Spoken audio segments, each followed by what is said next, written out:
비덴트가 전날 상한가를 갔었는데 갭이 상당한 수준으로 하지만 그렇게 높진 않게 떠준 것 같습니다. 이 정도 수준이면은 괜찮은 것 같습니다. 많은 단타꾼들이 여기에 이제 몰리게 될 거예요. 단타의 핵심은 이 종목에 달려드는 사람들이 빠져나가야 오를 수 있다는 거거든요.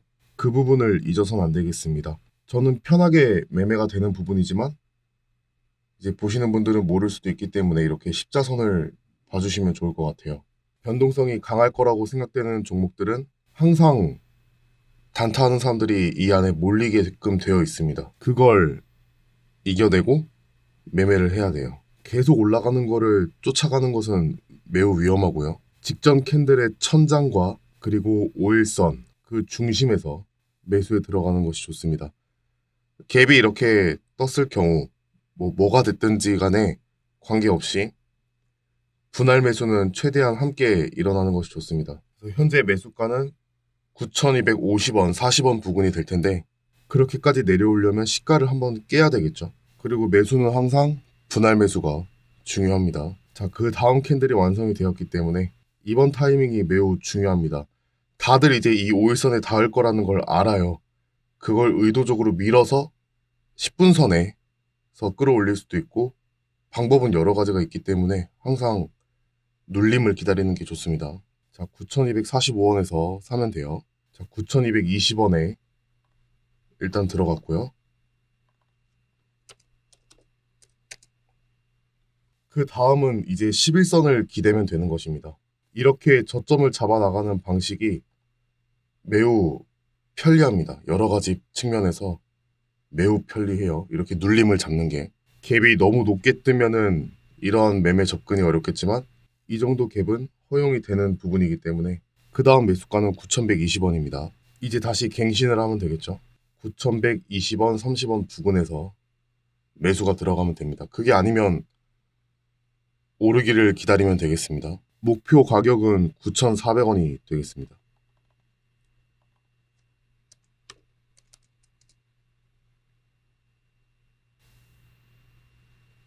자, 매수가에 왔죠. 9,130원입니다.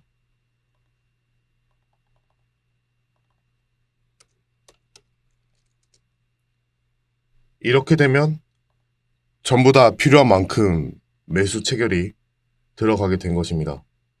이 구간에서 매수가 된 거예요.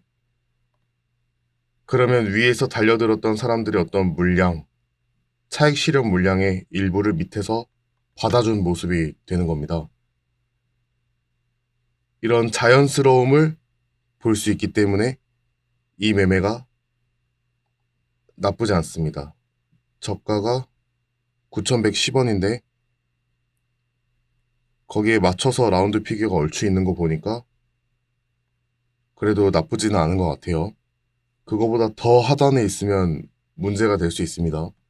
지금부터는 손절가를 잡고 대응만 하면 되겠습니다. 손절은 지금 현재에서는 딱히 기댈 곳이 없지만 분위기를 봐서 던질 수 있는 부분이고 마이너스 3%를 벗어나는 행위는 절대로 안 됩니다. 그 전까지는 분위기를 봐서 지속적으로 홀딩을 해주는 것이 좋습니다.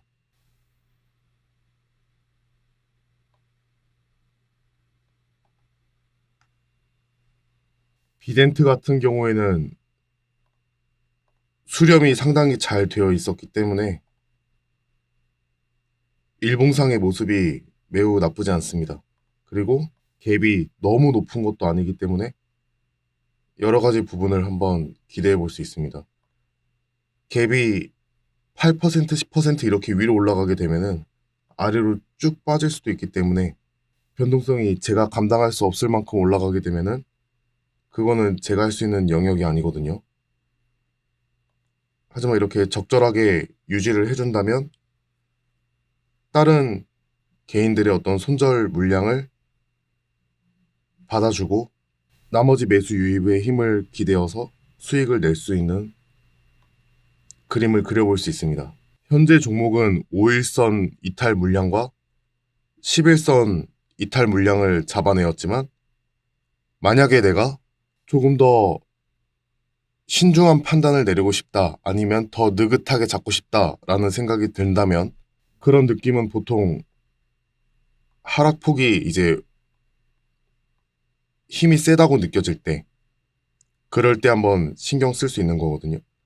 그럴 때는 11선부터 잡고 두 번째 분할 매수를 20분 선에서 해도 되겠습니다. 이 개념은 모든 단타의 가장 기본적인 원리라고 생각을 합니다. 단타 매매 하시는 분들은 변동성이 발생하기 이전에 들어가는 분들도 있겠지만 대부분의 경우에는 변동성이 이렇게 있어 줄 때 들어가는 것을 원칙으로 할 겁니다. 근데 그럴 때 주가 상승 이전에는 어떤 눌림이라는 단계가 필요하거든요. 그 눌림이라는 단계의 필요성은 주가가 쉬어가는 타이밍입니다. 손절할 사람들은 손절을 하고 나갈 사람들은 충분히 나가주고, 그래야 적절한 무게감을 가지고 주가가 다시 오를 수 있는 것이기 때문에 가급적이면 이러한 눌림을 잡는 기술들을 많이 알고 있는 것이 좋습니다. 가장 대표적인 게 있다면 VI도 마찬가지 개념에서 매매를 해볼 수 있습니다. 5분선은 지금 현재 뚫어낸 상태고 시가에 있는 저항력을 확인을 하고 있습니다. 그것을 이겨내고 9,400원을 돌파합니다. 매도가 나가면 되겠죠.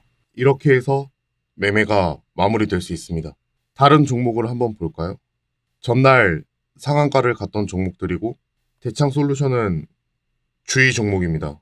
상한가도 좋지만 이렇게 동전주 같은 경우에는 위험성이 크다고 판단을 하고, 이 친구는 쉬어갈 타이밍에 그렇게 크게 쉬어주지 못했거든요.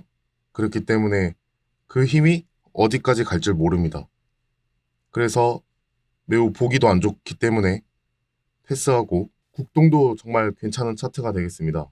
그런데 이 친구는 눌림이 안 오고 5일선을 계속 이렇게 딛고 움직이는 모습이죠. 그럴 때는 5일선 매매는 좋지가 않습니다. 충분히 눌려주고 가는 것이 좋은데 얘는 상승을 먼저 더 했다고 보시면 됩니다. 비덴트가 가장 정석적인 모습을 보여주고 있어요. 쉬었다 가는 게 가장 순차적으로 맞다고 보여집니다.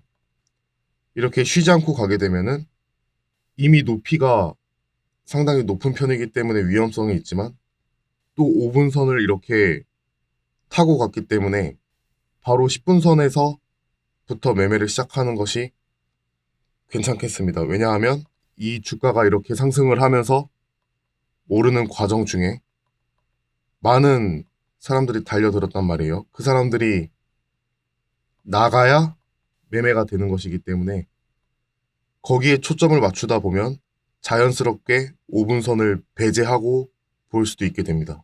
여기서 이것을 받아봤자 이 꼭대기에 산 사람들도 이거는 커다란 위협이 되지 않을 수도 있거든요. 어느 정도 충분한 위협이 돼야 됩니다. 그 기준을 잡을 수 있는 것이 몇 분선이 되겠느냐에 초점을 맞추시면 나쁘지 않게 매매가 가능합니다. 이렇게 먼저 오르는 것보다는 눌림을 먼저 주는 것을 보는 것이 좋겠습니다. 비덴트가 가장 이상적인 모습을 가지고 있었는데 이것은 그냥 단타로 짧게 먹고 나오는 것이 훨씬 더 좋습니다. 왜냐하면 1파 연장 매매 같은 경우에는 자칫 잘못하면 쭉 밀려버릴 수도 있기 때문에 장 상황에 따라서 그런 것들도 주의하면 좋아요. 웰 바이오텍은 너무 많은 시가 갭을 띄었기 때문에 얘는 어떠한 경우의 수가 나왔다 하더라도 배제하는 것이 좋겠습니다. 시가보다 가급적 아래로 눌릴 때 잡는 것이 유리하고 시가 위에서 눌리는 것을 잡을 때는 조금 더 여유 있게 보는 것이 좋아요. 팍스넷의 경우에는 눌림을 거의 주지 않고 이렇게 빠르게 상승을 했단 말이에요. 그러면은 시가 위에서 눌림을 받게 될 수 있는 상황인 건데, 그럴 때는 5분선보다는 10분선을 노리는 것이 비교적 더 안전합니다. 거기까지 눌려주지 않고 간다면 얘는 어쩔 수 없이 자신의 종목이 아니게 되는 거죠. 크라운 헤테오 홀딩스 5는 얘는 갭을 하락했기 때문에 배제가 됩니다. 일반적인 흐름으로 움직이려면 보여주는 패턴들이 있는데 그것을 얼마나 자연스럽게 보여주는지 찾는 것이 가장 어려운 부분이거든요. 그게 결국에는 내가 어떤 종목을 선택하느냐, 그것과 관련이 되어 있습니다. 그러한 차원에서 비덴트를 한번 자료로 가지고 계시면 도움이 될 거라고 생각을 합니다. 수고하셨습니다.